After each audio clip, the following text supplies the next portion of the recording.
and welcome back. Now today we're going to be changing our upstream O2 sensor on our Grand Am here. Now this is 3.4 and this is the 2004, but this will cover many other General Motor products with the 3.4 in it. Now the reason I'm changing this, we don't have a code for it yet, we don't have an engine light, but it's becoming a little bit harder to start, and our gas mileage has been dropping for a while now, and we've already changed several other things, and from the looks of it, honestly, after 180,000 miles on this car, I don't think that O2 sensor has ever been changed, so I may as well go ahead and change it out now anyway. So I'm going to show you how to do it, so let's get to it. Alright, now you can see your O2 sensors there. Now I tried the trick where, since we're going to be completely changing it and putting a new one in, you cut the wires and, well, I didn't have a deep weld long enough. So what I ended up having to do was go ahead and just, there's a 10mm bolt that holds this heat shield in. Moved it out of my way. And I took a 7/8 wrench. Went between the belt and the firewall. And I was actually able to get the wrench on there and actually break it loose and turn it.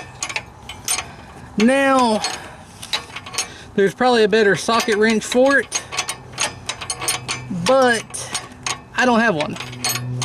I do not have the correct socket wrench for this, and this car is in front of the driveway blocking every other vehicle. So I had to improvise a little bit, and there we go, and I got it out. Now actually, once I broke it loose, figured out how to get to it, it wasn't too bad. Now someone with a little bit smaller hands and arms would probably get to that a little easier. Now here's our new one. Now this is an AC Delco, and it already comes with a little bit of anti-seize on the threads itself.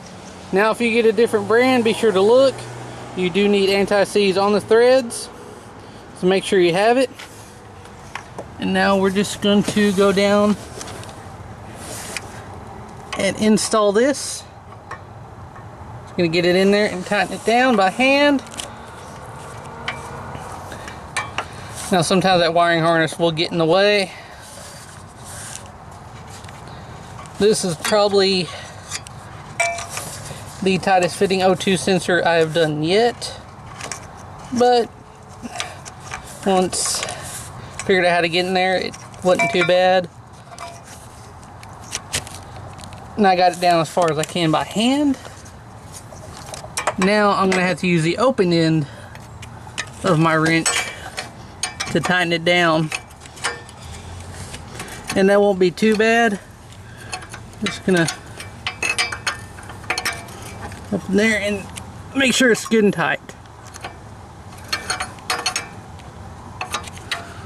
Alright, now I know that wasn't the best way to do it, but I didn't have all the tools on hand, and with this blocking the driveway with access to the other vehicles, well, I went ahead and made do with what I had.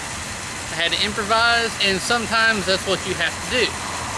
So keep that in mind. Sometimes you're going to be broke down, and you're going to have to use what you have on hand to fix it, because either one, you don't have the tools, car's broke down, you can't get to the tools, you don't have a ride, or you have to spend money on the parts and not extra tools.